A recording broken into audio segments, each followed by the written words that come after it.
say the R train is the worst line in existence, a rusted relic crawling beneath the city with the grace of a wounded beast, drawing more backlash than the elusive Z ever dared to endure. A line so chronically delayed, so soul-crushingly inconsistent that it's become the punchline of every MTA rant and the bane of every Brooklyn commuter's existence. And yet, beneath the layers of disappointment and decades of underperformance lies a deeper truth, a forgotten story of systemic neglect and infrastructural betrayal, because the R train didn't choose this fate, it was cast into it. And today, we're diving headfirst into the myth, the misery, and the misunderstood mechanics behind why this line has become the disgraced stepchild of New York City's transit lore.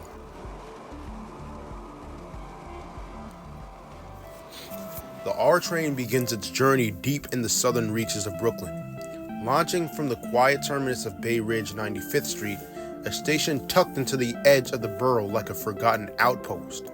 And from there, it embarks on a slow, deliberate crawl along the 4th Avenue local tracks, hugging the western border of Brooklyn like a shadow tracing in the coastline, serving neighborhoods that rely on its presence. As it inches northward, the R train bypasses one of the most misunderstood junctions in the entire subway system, DeKalb Avenue, where many riders falsely assume it connects, perhaps due to its proximity or volumes of lines converging there. But in the truth, the R train's tracks don't touch DeKalb's complex interlocking, a fact that continues to confuse even seasoned transit fans and fuels myths about its routing. Once the R train reaches the southern tip of Manhattan, it enters its first major interline encounter at Whitehall Street, South Ferry, where it meets the W in a delicate dance of scheduling and spatial compromise. Here, the W terminates on a single track, creating a bottleneck that can ripple across both lines. When a W is delayed in arriving or departing from Whitehall, it doesn't just affect its own schedule. It blocks the path for Brooklyn-bound R trains waiting to enter the station, forcing them to idle in the tunnel or slow roll in the platform, which in turn delays the entire downstream flow of service. This seemingly minor junction becomes a pressure point in the R train's daily struggle, a place where its fate is no longer in its own hands, but tethered to the operational quirks of another line. And this is just the beginning of a pattern, a recurring theme of entanglement, compromise, and delay. This defines the R train's existence. Every step forward is a negotiation with another line. Every station is a potential choke point, and every rider is a witness to the consequences of a system that forces one train to carry the burden of many others. After its entangled encounter with the W at Whitehall, the R doesn't even get a moment to breathe. It immediately locks into a shared path with the W as they run Broadway Local, a corridor that's deceptively calm until they reach 34th Street, Herald Square, the site of one of the most chaotic merges in the entire subway system, thanks to the N train. The N, which normally runs express, dives into the local tracks like a rogue wave crashing into a fragile convoy, and this maneuver doesn't just delay the R, it destabilizes the entire Broadway line, creating a ripple effect of congestion that can stretch from Queens to Brooklyn. From 34th Street onward, the R continues its journey toward Queens, still shackled to the same tracks, still sharing space with the N and W, until they finally split off toward the BMT Astoria branch. But even that separation isn't clean, because when those trains return from Astoria, they re-enter the Broadway local tracks, often clogging the flow and delaying Brooklyn-bound R trains trying to make their way home. And just when you think the R might catch a break in Queens, it enters the Queens Boulevard corridor, where it's forced to share track space with the M train. Now, you could argue that the R train is invading I&D property, as the R is originally a BMT line. However, the M train causes a massive problem in this scenario as well, because it hovers over to the express tracks the E uses, which has the potential to make merging conflicts. If an E train is already occupying that platform, the M train is going to be stuck in the tunnel, waiting for the E train to move and possibly delay an R train behind that M train. So the M contributes to delaying trains in both directions. This is one of the main reasons why the F and M train are getting swapped, because the F train at Queens Boulevard will still remain express, and due to it being an express line, it won't interfere with the R train. The M, which also terminates at Forest Hills 71st Avenue, competes with the R for platform time, track priority, and even fleet altercation, since both lines rely on the same limited pool of rolling stock.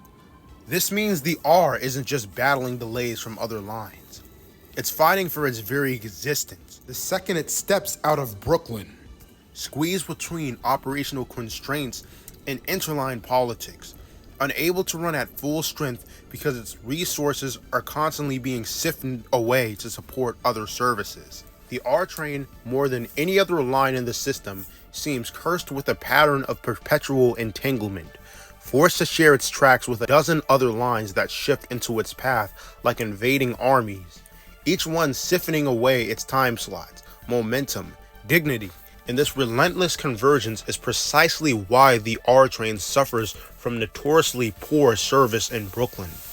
Because after it's done hosting the W at Whitehall, absorbing the N at 34th Street, dodging the Astoria-bound split, and coexisting with the M on Queens Boulevard, it's left with a shattered timetable and a throttle train per hour frequency that simply cannot sustain reliable service without delays, erupting every few minutes. And in truth, the R never has a chance to truly shine, not because it lacks potential, but because it's constantly overridden by flashier, faster lines that use its tracks as a stepping stone to their own destinations, exploiting its infrastructure while leaving it to bear the consequences.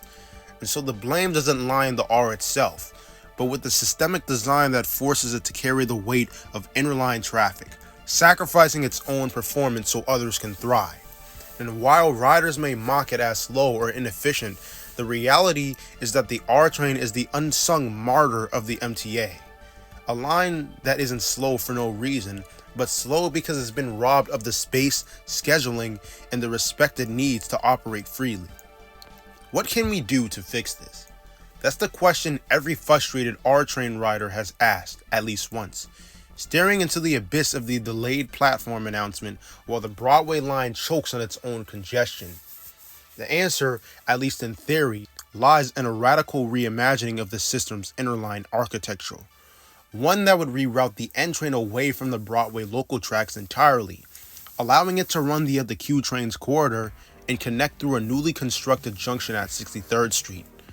This would allow M trains to bypass the R and W train shared infrastructure, avoiding the infamous 34th Street merge and Queens Plaza bottleneck, and instead link it directly to Queensboro Plaza, without ever touching the R train's fragile timetable.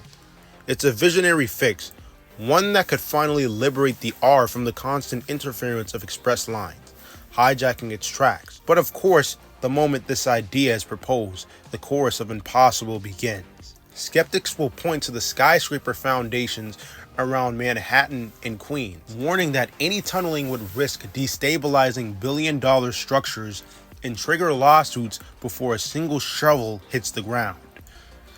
Engineers will remind us that the LIRR East Side Access Corridor already runs beneath 63rd Street, occupying critical subterranean space and making any new junction a logical nightmare.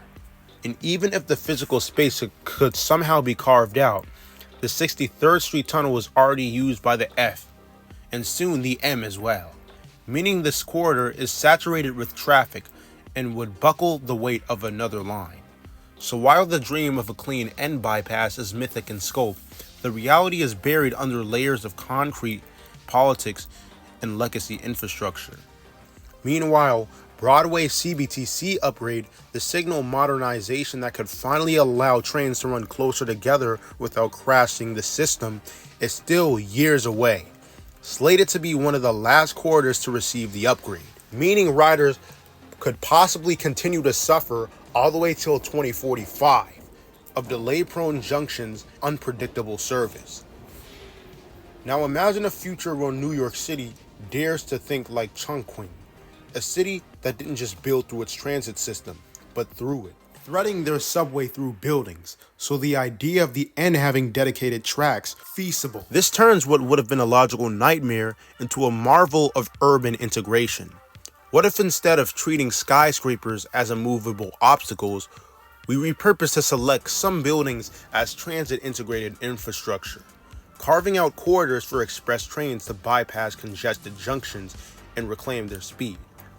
It would be astronomically expensive, possibly in the trillions, and yes, it would require a level of coordination and political will that borders on science fiction, but the payoff would be monumental. A Broadway line liberated from its own bottleneck, a 34th Street junction no longer strangled by the N train's merge, and it could keep going express with the Q. Of course, critics will say it's impossible. They'll point to the skyscraper foundations in the LIRR Eastside Access Corridor occupying the subterranean real estate, and the sheer density of Manhattan's underground grid. But if Chongqing can thread a train through a residential tower, why can't New York thread one through a commercial block, a repurposed high-rise, or a new hybrid structure designed from the ground up to serve both transit and tenants? This is about reframing what's possible, because the cost of doing nothing is measured in decades of delays, millions of lost hours, and a transit system that continues to cannibalize its own local lines and just to keep express service afloat. The R train suffers because the system refuses to evolve. But if we dare to build the city of around it, we could finally give the Broadway line the breathing room it needs and turn the R train from a martyr into a mythic survivor of a system reborn. Another problem that demands attention is the W train itself. A line that in its current configuration terminates at Whitehall Street, but arguably has no business doing so. Its presence at Whitehall creates a fragile bottleneck, a setup that routinely triggers delays and operational gridlock. Picture this. A W train is crawling toward Whitehall from Rector, but the terminal track is still occupied by another W train that hasn't cleared the platform. The incoming W is forced to hold, idling in the tunnel, and behind it an R train is now trapped in the same quay, unable to proceed. This seemingly minor hiccup becomes a ripple that spreads across the entire Broadway line, contributing to the infamous 34th Street merge delay and compounding the congestion that already plagues the corridor. If the W train is truly meant to be a supplemental service, a support beam for the Broadway local, then it should extend deeper into Brooklyn and terminate at Bay Ridge 95th Street. This would not only eliminate the Whitehall bottleneck, but also double the service along 4th Avenue local, transforming the R into a solitary lifeline into a shared corridor with more frequent trains and shorter wait times. Imagine being at a local station like Union Street, watching the countdown clock tick past 15 minutes with no R in sight. If the W were extended, you wouldn't be stuck waiting. You'd already be halfway to Atlantic Avenue, carried by a supplemental train that actually supplements. This isn't just a matter of convenience, but rather a matter of equity, efficiency, and respect for the riders who rely on the local stops that the express trains breeze past. Extending the W to Bay Ridge would also relieve pressure on the R's limited fleet, allowing both lines to operate with greater flexibility and fewer delays. It's a simple fix with mythic implications, one that could transform the 4th Avenue corridor from a neglected stretch of track into a well-served artery into the city. And yet, like so many transit solutions, it remains buried underneath bureaucratic inertia and outdated scheduling logic.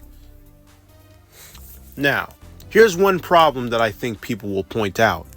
If the W went from Astoria to Bay Ridge, it wouldn't have any yard access because both of those terminals are known for having no yards at all. Now, a simple fix to do this is to have some W trains routed as R160s.